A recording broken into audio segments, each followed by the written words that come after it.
नमस्कार, हिमाचल खबरनामा में आपका स्वागत है। मैं हूं कैलाश वर्मा। सबसे पहले नजर डालते हैं कुछ खास सुर्खियों पर।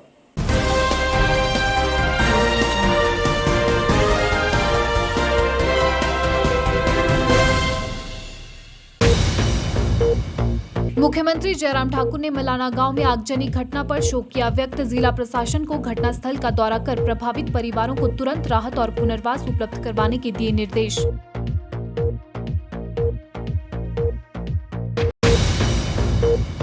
हिमाचल में थमा चुनाव प्रचार, अब डोर टू डोर जाएंगे चुनावी प्रत्याशी।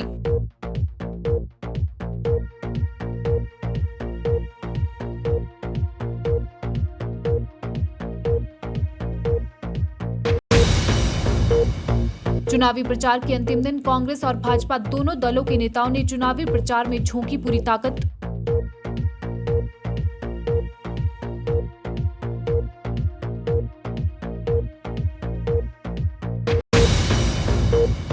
राजकीय महाविद्यालय चौड़ा मैदान शिमला में रेड रिबन क्लब के अंतर्गत एड्स, HIV एवं क्षय रोग जागरूकता अभियान का किया गया आयोजन।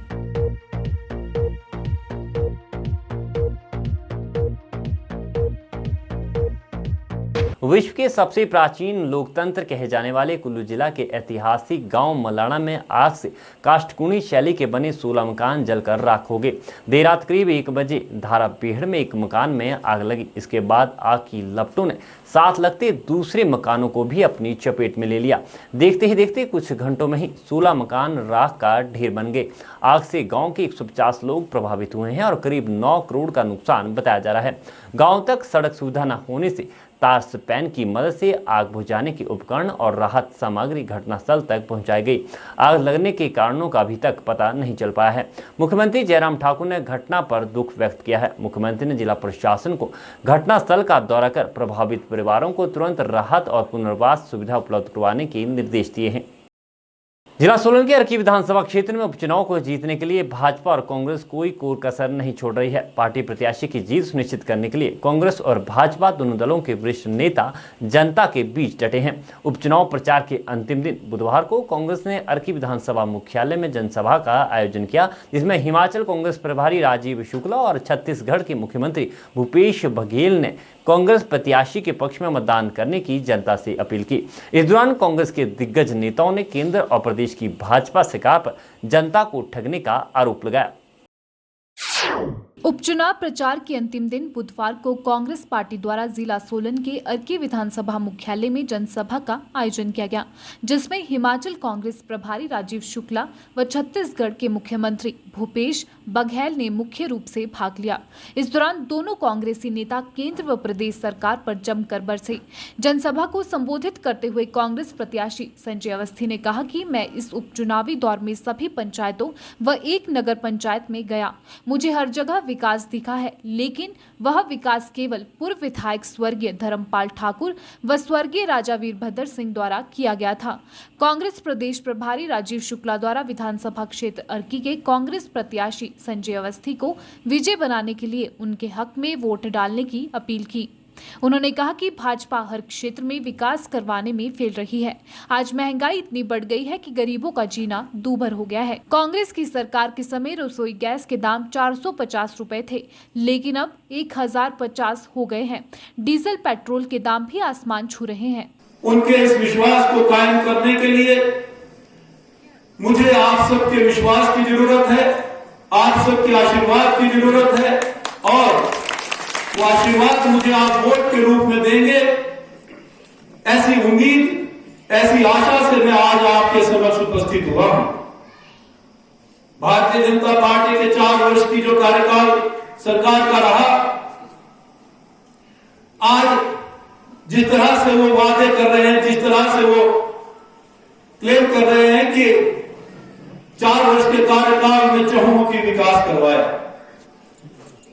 विकास यदि करवाया होता तो विकास दिखना चाहिए था। इस चुनाव के दौर में मैं 71 पंचायतों और एक नगर पंचायत, हमारी 72 पंचायतों में मुझे जाने का मौका मिला। विकास दिखा, वो विकास दिखा तो मुझे स्वर्गीय ठाकुर धर्मपाल जी की याद आई, जो उनके द्वारा किए गए कार्य थे। विकास दिखाई दिया, विकास दिखाई दिया, वो विकास दिखाई दिया जो स्वर्गीय राजा वीरभद्र सिंह जी के द्वारा कार्य कराए गए। जहां एक और विकास दिखा, वहीं पर वो योजनाएं भी ठप देखी मैंने, बंद पड़ी देखी, जो स्वर्गीय राजा वीरभद्र सिंह जी ने अपने कार्यकाल में शुरू करवाई थी। किस विकास की बात करते हैं? आपके नाम तो जीरो, ये इनकी पूरी आदत है। अब आप याद कर लीजिए उन्होंने क्या कहा था कि अगर हमारी सरकार आई, आप पुराने निकाल लीजिए, तो 40 रुपए लीटर पेट्रोल देंगे और 30 रुपए लीटर डीजल देंगे। आप देखिए 2014 की मोदी जी के भाषण उस समय के। और ये देखो मनमोहन सिंह सरकार में 60 रुपए से पेट्रोल हो गया। आज क्या भारत की इज्जत रह गई? 70 रुपए, ये वो दुनिया भर। आज क्या सेंचुरी के ऊपर जा रहा है। ताजुब नहीं, 150 रुपए लीटर पेट्रोल बिके, 200 रुपए लीटर सरसों तेल हो गया। इतना बुरा हाल है कि आप सोच नहीं सकती कि आपकी जेब कैसे कटनी जा रही है। और मैं तो योजना मंत्री था देश का, हमारे जमाने में $120 का एक बैरल मिलता था, तब हम 60-68 रुपए में देते थे। सरकार उसमें सारा बाकी जो है खर्चा सरकार वहन करती थी। आज तुमको $50-60 में सिर्फ मिल रहा है बाहर से, विश्व बाजार। इसके बाद ये तिगुनी कीमत ले रहे हैं और रोज बढ़ाते चले जा रहे हैं। चुनावी प्रचार के अंतिम दिन भाजपा चुनाव प्रबंधन समिति के प्रमुख गणेश दत्त ने कांग्रेस पर खूब निशाना साधा। गणेश दत्त ने कहा कि प्रदेश के सर्वांगीण विकास और हर वर्ग के उत्थान के लिए जयराम सरकार लगातार प्रयासरत है, लेकिन कांग्रेस अनावश्यक मुद्दे उठाकर जनता को भटकाने का प्रयास कर रही है। उन्होंने दावा किया कि उपचुनाव में जनता प्रदेश सरकार द्वारा पिछले 4 सालों में किए गए विकास कार्यों पर मोहर लगाएगी और भारी बहुमत से भाजपा को जिताएगी। शिमला में आयोजित पत्रकार वार्ता के दौरान भाजपा के वरिष्ठ नेता गणेश दत्त ने विपक्षी दल कांग्रेस पर चौतरफा हमला बोला। चुनावी प्रचार के अंतिम दिन शिमला में भाजपा चुनाव प्रबंधन समिति के प्रमुख गणेश दत्त ने प्रेस वार्ता को संबोधित किया और कांग्रेस पर जमकर निशाना साधा। प्रेस वार्ता को संबोधित करते हुए गणेश दत्त ने राज्यसभा सांसद आनंद शर्मा पर निशाना साधते हुए कहा कि 2012 में जब उन्हें हिमाचल प्रदेश चुनाव प्रभारी और प्रबंधन समिति का अध्यक्ष बनाया गया था, तो उन्होंने प्रदेश के हर एक परिवार के एक सदस्य को सरकारी नौकरी देने और 100 दिनों के अंदर महंगाई समाप्त करने के वायदे किए थे, जो महज जुमले साबित हुए। गणेश दत्त ने कहा कि कांग्रेस अनावश्यक मुद्दे उठाकर जनता को विकास से भटकाने का प्रयास कर रही है। तो आज चुनाव प्रचार का अंतिम दिन है और इसको पूरे चुनाव को मैंने कहा समाप्त कर देते हैं। पिछले चुनाव के दौरान आप सभी लोगों का बहुत अच्छा समर्थन हम सभी लोगों को मिला, सहयोग मिला और जो इश्यूज थे उसको आपने टेकअप किया ढंग से, उसके लिए मैं आपका धन्यवाद करना चाहता हूं। हमने शुरू में भी कहा कि हम इस चुनाव में भी विकास को हमने मुख्य मुद्दा बनाने का प्रयास भी किया है और ये विकास का मुद्दा आज जन जन के जहन में भी एक प्रकार से बैठा है।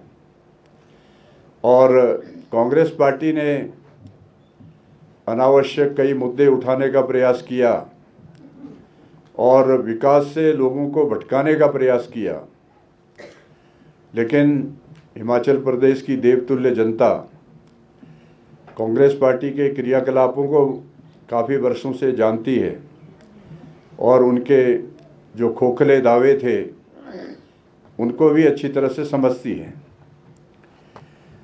2012 का थोड़ा सा मैं आपको स्मरण कराना चाहता हूं। उसमें से बहुत से लोग, आप जब आनंद शर्मा जी हिमाचल प्रदेश में चुनाव के प्रभारी बने और प्रबंधन समिति के अध्यक्ष बने, तो उन्होंने एक बहुत बड़ा इवेंट क्रिएट करने का प्रयास किया और एक विजन डॉक्यूमेंट उन्होंने जारी किया था। उन्होंने ये कहा था कि मैं हिमाचल में ऐसा चमत्कार कर दूंगा कि हर घर से एक व्यक्ति को नौकरी मिलेगी और 100 दिन के अंदर महंगाई समाप्त हो जाएगी। हिमाचल प्रदेश के सर्वांगीण विकास के लिए और हिमाचल प्रदेश के हर वर्ग के उत्थान के लिए लगातार लगभग 4 वर्षों से प्रयासरत है। और हिमाचल प्रदेश में आदरणीय जयराम सरकार आज सत्तारूढ़ है। दोनों के बीच में एक अच्छा समन्वय है और समन्वय बना रहे, और उसी के लिए हम सभी लोगों के सामने गए कि केंद्र और प्रदेश का एक अच्छा समन्वय हो, सामंजस्य हो, विकास में कोई रोड़ा ना बने। इसलिए भारतीय जनता पार्टी के सभी उम्मीदवारों को 3 विधानसभा और 1 लोकसभा में पार्टी प्रत्याशियों को विजय बनाएं, ये हम सभी लोगों से निवेदन हमने किया है, आग्रह भी किया है। उपचुनाव को लेकर राजनीतिक सरगर्मियां तेज हो गई है। इस दौरान कांग्रेस और भाजपा दोनों प्रमुख दलों के नेताओं के बीच जुबानी जंग भी जारी है। इस बीच कांग्रेस सहप्रभारी संजय दत्त ने भाजपा और मुख्यमंत्री जयराम ठाकुर पर जुबानी हमला बोला है। शिमला में आयोजित प्रेस कॉन्फ्रेंस के दौरान संजय दत्त ने कहा कि मुख्यमंत्री हवाई जहाज में सफर करते हैं, उन्हें सड़कों की बदहाल स्थिति से कोई सरोकार नहीं है। उन्होंने आरोप लगाया कि वर्तमान भाजपा सरकार की नीतियों से जनता तंग आ चुकी है और लोगों ने अब बदलाव का मन बना लिया है।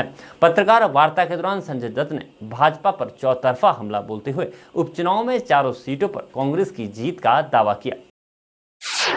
कांग्रेस सहप्रभारी संजय दत्त ने शिमला में आयोजित पत्रकार वार्ता के दौरान कहा कि भाजपा ने चुनावों में जनता का ध्यान असल मुद्दों से भटकाने का प्रयास किया है। भाजपा हार सामने देखकर सत्ता का दुरुपयोग कर रही है। आगामी दिनों में भी भाजपा इस तरह के हथकंडे अपना सकती है। इसकी शिकायत चुनाव आयोग को की गई है। 4 साल का कार्यकाल जो भारतीय जनता पार्टी सरकार का हिमाचल में रहा और पिछले 7 साल से केंद्र में मोदी जी की सरकार रही है, एक तरीके से ये रेफरेंडम है, रिपोर्ट कार्ड है सरकार के परफॉर्मेंस का। और सरकार का क्या परफॉर्मेंस है, ये इस बात से ही स्पष्ट हो जाता है कि पूरे चुनाव में कैंपेन के दरमियान ना सम्माननीय मुख्यमंत्री जी, ना भारतीय जनता पार्टी के और प्रमुख नेताओं ने विकास की, डेवलपमेंट की और जनता से संबंधित विषयों की बात की। एक बार फिर जैसे भारतीय जनता पार्टी का हथकंडा जनता को पता लग गया है कि चुनाव में मुख्य मुद्दों से ध्यान विचलित करने के लिए, डिफ्लेक्ट करने के लिए नॉन इश्यूज को पेश करना जनता के सामने, क्योंकि जो मूलभूत प्रश्न हैं जनता के और जिससे जनता प्रताड़ित है, चाहे वो महंगाई का प्रश्न हो, चाहे वो बेरोजगारी का प्रश्न हो, उसके बारे में तो कोई बात ना सम्माननीय मुख्यमंत्री जी करते हैं, ना उनके पास कोई जवाब है।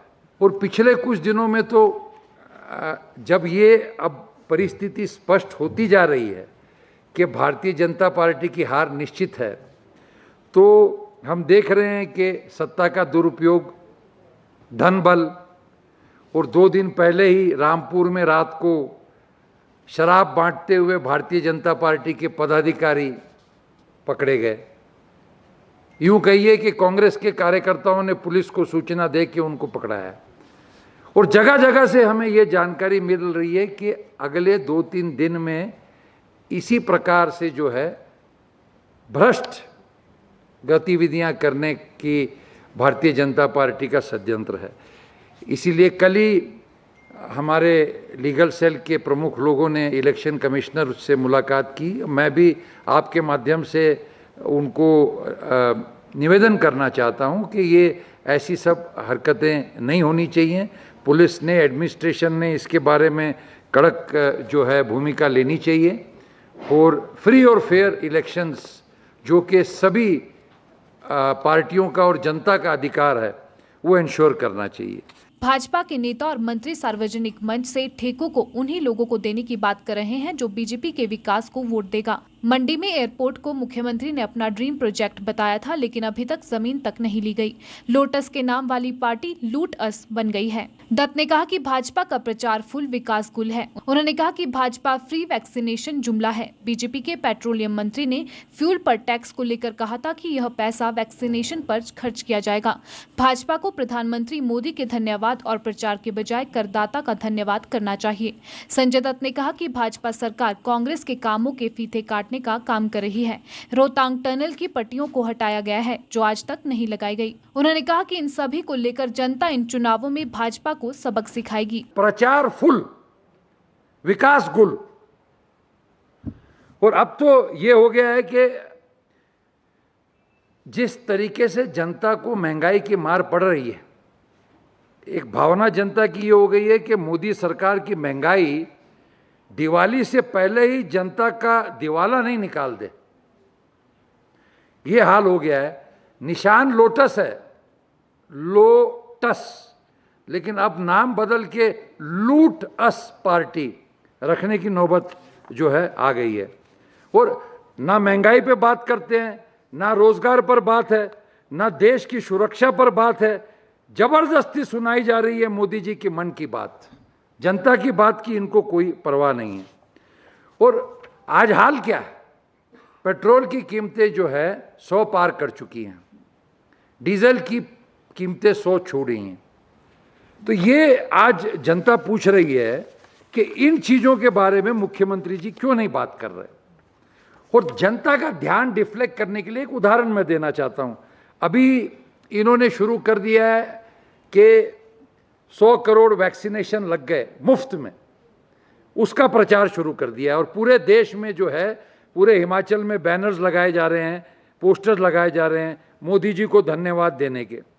जबकि पेट्रोलियम मिनिस्टर हरदीप पुरी जी ने हाल ही में कहा कि फ्यूल टैक्सेस बढ़ाने के बारे में जब उनको प्रश्न पूछा तो उन्होंने कहा कि ये तो इसलिए बढ़ाए जा रहे हैं कि ये फ्री वैक्सीनेशन हम दे रहे हैं, तो इसलिए उसके लिए ये बढ़ाया जा रहा है। और हिमाचल के सम्मानीय मंत्री जी ने भी ये बात कही। तो बेसिकली इसका मतलब ये होता है कि फ्री वैक्सीनेशन नहीं है। This means that the taxpayers are paying for the free vaccines and for which Modi ji is taking credit. तो ये सारी बातें जो है इस चुनाव में मुद्दा है। जनता ने अपना मन बना लिया है, निश्चित रूप से इसका हिसाब जनता लेगी। और हमें विश्वास है कि जो है चारों सीटें कांग्रेस बड़े मार्जिन से जीतेगी। तीनों कृषि कानून की वापसी की मांग को लेकर संयुक्त किसान मोर्चा ने सरकार की घेराबंदी शुरू कर दी है। हिमाचल में 30 अक्टूबर को 1 लोकसभा और 3 विधानसभा सीट पर उपचुनाव होने हैं। ऐसे में संयुक्त किसान मोर्चा ने उपचुनाव में भाजपा के खिलाफ वोट करने का ऐलान किया है। संयुक्त किसान मोर्चा के प्रदेश संयोजक अनिंदर सिंह नाटी ने शिमला में आयोजित पत्रकार वार्ता के दौरान कहा कि किसान मोर्चा उपचुनाव में भाजपा का विरोध करेगा। किसान नेताओं ने कहा कि हिमाचल में 4 सीटों पर हो रहे उपचुनाव में भाजपा की हार तय है। तीनों कृषि कानून की वापसी की मांग को लेकर पिछले 1 साल से किसान राष्ट्रीय राजधानी दिल्ली के पास डटे हुए हैं। देश भर में किसान संगठनों ने केंद्र सरकार के खिलाफ मोर्चा खोल दिया है। हिमाचल में 30 अक्टूबर को 1 लोकसभा और 3 विधानसभा सीट पर उपचुनाव होने हैं। ऐसे में संयुक्त किसान मोर्चा ने उपचुनाव में बीजेपी को वोट नहीं देने का फैसला लिया है। संयुक्त किसान मोर्चा के प्रदेश संयोजक अनिंदर सिंह नौटी ने शिमला में पत्रकार वार्ता को संबोधित किया। इस दौरान उन्होंने कहा कि संयुक्त किसान मोर्चा उपचुनाव में बीजेपी का विरोध करेगी। चारों सीटों पर बीजेपी की हार होगी। उत्तर प्रदेश के लखीमपुर खीरी में केंद्रीय मंत्री के बेटे ने किसानों पर गाड़ी चढ़ाकर आंदोलन को कुचलने का काम किया है। उन्होंने कहा कि किसानों ने देश भर में बीजेपी को सत्ता से उखाड़ने का काम शुरू कर दिया है। यूपी में भी किसानों की यह मुहिम रंग लाई है। प्रदेश में 30 अक्टूबर को भाजपा के विरोध में मत का प्रयोग किया जाएगा। इसके लिए लोगों को भी जागरूक किया गया है। अभी रणनीति का ही खुलासा किया। रणनीति हम बना चुके थे महीनों पहले, जब हमको पता था हिमाचल प्रदेश में बाई इलेक्शन आने वाला है। रणनीति हम बना चुके थे, धरातल पे उस रणनीति को अमली जामा पहना चुके थे। आज तो हम आश्वस्त हैं कि हिमाचल प्रदेश में चारों जगह जहां बाई इलेक्शन है, किसान बहुतायत में भारतीय जनता पार्टी के खिलाफ वोट की चोट अभियान को सफलता से लागू करेगा। नो वोट फॉर बीजेपी का जो हमारा नारा था उसको अंजाम तक पहुंचाएगा। 700 से अधिक शहीद किसान, और जिनमें हम कोटगढ़ के भी आज शहीद किसानों को नमन करते हैं, उनको भी आज तक न्याय नहीं मिला। और अभी हालिया लखीमपुर खीरी में जिस तरह से किसानों की हत्या की गई, उनके हत्यारे एक हैं। एक ही सरकार, एक ही विचारधारा ने इन किसानों की हत्या की है। 30 अक्टूबर को उनको श्रद्धांजलि होगी किसानों की, बीजेपी के खिलाफ बटन दबा के, और 2 नवंबर को उनके लिए हम न्याय प्राप्ति की आशा करते हैं। हमने ये अभियान नो वोट फॉर बीजेपी की बात की है। कौन जीतता कौन नहीं जीतता इसकी तरफ हम कभी कोई लीड नहीं करते, इशारा नहीं करते। भारतीय जनता पार्टी के खिलाफ वोट डलेगी। जो भी जीतेगा इस चुनाव में, उसको किसानों के एहसान को याद रखना होगा, किसानों के संघर्ष को याद रखना होगा, किसानों के दर्द को याद रखना होगा। बस इतना हम कहते हैं। हिमाचल प्रदेश में लोकसभा की 1 और विधानसभा की 3 सीटों के लिए हो रहे उपचुनाव का चुनाव प्रचार बुधवार शाम 6 बजे थम गया। बुधवार शाम 6 बजे के बाद मतदान के दिन से पहले तक प्रत्याशी 4 समर्थकों के साथ बिना किसी शोर शराबे के डोर टू डोर संपर्क कर सकेंगे। वहीं इस अवधि के दौरान मीडिया में किसी तरह के प्रचार के लिए प्रत्याशियों को जिला स्तर पर बनी निगरानी कमेटी से प्री सर्टिफिकेशन कराना होगा।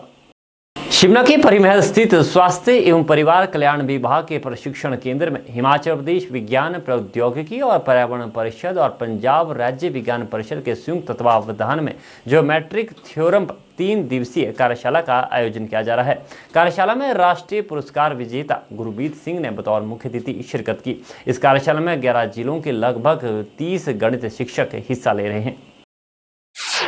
शिमला के स्वास्थ्य और परिवार कल्याण प्रशिक्षण केंद्र परिमहल में हिमाचल प्रदेश विज्ञान प्रौद्योगिकी और पर्यावरण परिषद, पंजाब राज्य विज्ञान प्रौद्योगिकी और पर्यावरण परिषद के सहयोग से ज्यामितीय प्रमेय पर 3 दिवसीय कार्यशाला का आयोजन किया जा रहा है। कार्यशाला में राष्ट्रीय पुरस्कृत विजेता गुरमीत सिंह ने बतौर मुख्य अतिथि शिरकत की। इस कार्यशाला में 11 जिलों के लगभग 30 गणित शिक्षकों ने भाग लिया। कार्यशाला के प्रतिभागियों को छात्रों के बीच गणित को रुचिकर बनाने और लोकप्रिय बनाने के लिए अपने स्कूलों में उपयोग के लिए गणित किट प्रदान की गई। शिक्षक इस पेटेंट किट के माध्यम से छात्रों को कठिन ज्योमेट्रिक थ्योरम्स को आसान तरीके से समझा पाएंगे। गणित शिक्षा में इसका लाभ सीधे तौर पर प्रदेश के विभिन्न जिलों के सरकारी एवं निजी स्कूलों में पढ़ रहे छात्रों को मिलेगा।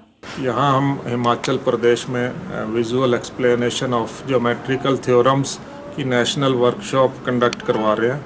Himachal Pradesh state council for science technology and environment के सहयोग से इस वर्कशॉप में बेसिकली ये है कि जो ज्योमेट्रिकल थ्योरम्स होती हैं जिनको आप एक्सप्लेन करने में थोड़ी डिफ़िकल्टी होती है, उसको विजुअली कैसे, एक्सपेरिमेंटली और प्रैक्टिकली कैसे एक्सप्लेन करना है, ये इस वर्कशॉप की ट्रेनिंग जो हमारे एक नेशनल अवार्डी हैं गुरमीत सिंह जी वो देंगे।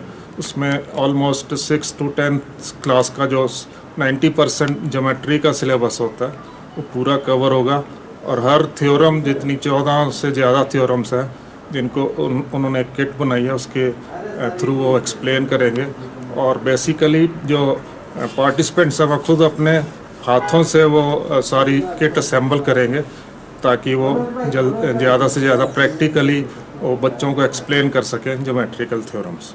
So this is the difference. ये क्लासरूम टीचिंग के अलावा जो प्रैक्टिकल मेथड से टीचिंग है वो उसको ऑथेंटिकेट करेगी और बच्चों को ज्योमेट्री सीखने में बहुत ज़्यादा हेल्प करेगी। ज्योमेट्रिकल थ्योरम्स के ऊपर आज 3 दिवसीय वर्कशॉप का शुभारंभ यहाँ पे हो रहा है। सो प्रदेश की 11 जिलों से 30 जो गणित के शिक्षक हैं इस कार्यशाला में भाग ले रहे हैं। और इसकी कार्यशाला की खास बात ये है कि राष्ट्रीय स्तर पे पुरस्कृत हमारे जो मास्टर रिसोर्स पर्सन हैं श्री गुरमीत सिंह जी इस कार्यशाला के मास्टर ट्रेनर हैं और इन्होंने एक इनोवेटिव मॉड्यूल जो डेवलप किया है, विकसित किया है, जिसके लिए इनको पेटेंट्स भी ग्रांट हुए हैं। तो उन मॉड्यूल्स के माध्यम से ये टीचर्स को प्रशिक्षित करेंगे ताकि बच्चों को ज्योमेट्रिकल थ्योरम्स को समझाने में आसानी रहे और वो उनकी जो कठिनाइयाँ हैं वो और आसान हो जाएं और वो बेहतर तरीके से ज्योमेट्रिकल थ्योरम्स को समझ सकें। तो यही इस कार्यशाला का उद्देश्य है और इसमें सारे हम प्रदेश में जो हिमाचल में जो स्कूली बच्चे हैं उनको सीधा लाभ से मिले। शिमला के राजकीय महाविद्यालय चौड़ामदान में रेड रिबन क्लब के अंतर्गत एड्स और क्षय रोग जागरूकता अभियान का आयोजन किया गया। जिला एड्स नियंत्रक अधिकारी डॉक्टर राकेश भारद्वाज और कार्यवाहक प्राचार्य डॉक्टर दलीप शर्मा की अध्यक्षता में इस कार्यक्रम का शुभारंभ मां सरस्वती के चरणों में दीप प्रज्वलित कर किया गया। इस अवसर पर विद्यार्थियों को एड्स व क्षय रोग के लक्षणों से बचाव संबंधी जानकारी दी गई। जागरूकता कार्यक्रम में लगभग 35 विद्यार्थियों ने विभिन्न प्रकार की प्रतियोगिताओं में हिस्सा लिया। सरकार से अपनी लंबित मांगों को मनवाने के लिए करुणामूलक संघ का शिमला में क्रमिक अनशन लगातार जारी है। करुणामूलक आश्रितों को क्रमिक भूख हड़ताल पर बैठे 90 दिन हो गए हैं, लेकिन सरकार का कोई भी नुमाइंदा उनसे मिलने नहीं जा रहा है। ऐसे में गुस्साए करुणामूलक आश्रितों ने सरकार पर अनदेखी के आरोप लगाए हैं। करुणामूलक आश्रितों का कहना है कि यदि सरकार ने उनकी मांगों को नहीं माना तो वे 30 अक्टूबर को होने वाले उपचुनाव का बहिष्कार करेंगे और आने वाले समय में आंदोलन को और उग्र किया जाएगा। अपनी विभिन्न मांगों को लेकर पिछले 90 दिनों से शिमला में करुणामूलक आश्रित अनशन पर बैठे हैं, लेकिन सरकार का कोई भी नुमाइंदा उनसे मिलने नहीं जा रहा है। करुणामूलक आश्रितों ने सरकार पर अनदेखी के आरोप लगाए और जल्द मांगे पूरी न होने पर 30 अक्टूबर को होने वाले उपचुनावों के बहिष्कार का ऐलान भी किया। करुणामूलक संघ के प्रदेशाध्यक्ष अजय कुमार ने कहा कि वे अपनी विभिन्न मांगों को लेकर पिछले 90 दिनों से अनशन पर बैठे हैं, लेकिन हैरानी की बात है कि सरकार के न तो किसी अधिकारी और न ही किसी मंत्री ने उनकी सुध ली। उन्होंने कहा कि सरकार अगर उनकी मांगों को नहीं मानती और 30 अक्टूबर से पहले उनके हित में कोई अधिसूचना जारी नहीं करती तो वे उपचुनावों का बहिष्कार करेंगे और आने वाले समय में आंदोलन को और उग्र करेंगे।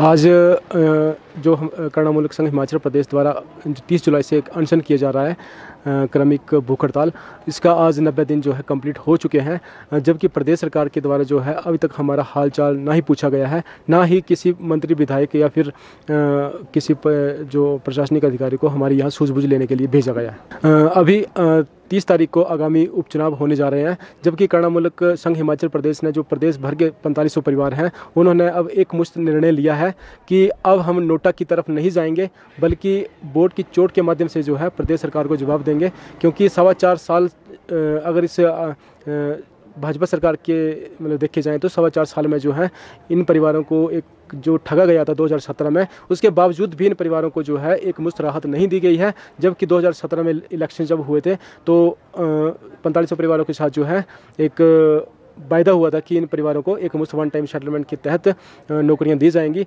लेकिन जैसे ही चुनाव खत्म हुए करुणामूलक नौकरी बहाली मुद्दा जो था सिर्फ एक कागजों में था और कागजों में ही बंद हो गया। अभी हाल ही में उपचुनाव है तो हमने प्रदेश सरकार को बहुत टाइम से आगाह करते आ रहे हैं कि आने वाले समय में या फिर उपचुनावों से पहले जो है वन टाइम सेटलमेंट के तहत करुणामूलक परिवारों को 4500 परिवारों को एक साथ राहत दी जाए, लेकिन प्रदेश सरकार का रवैया साफ है, अभी तक जो है राहत नहीं मिली है।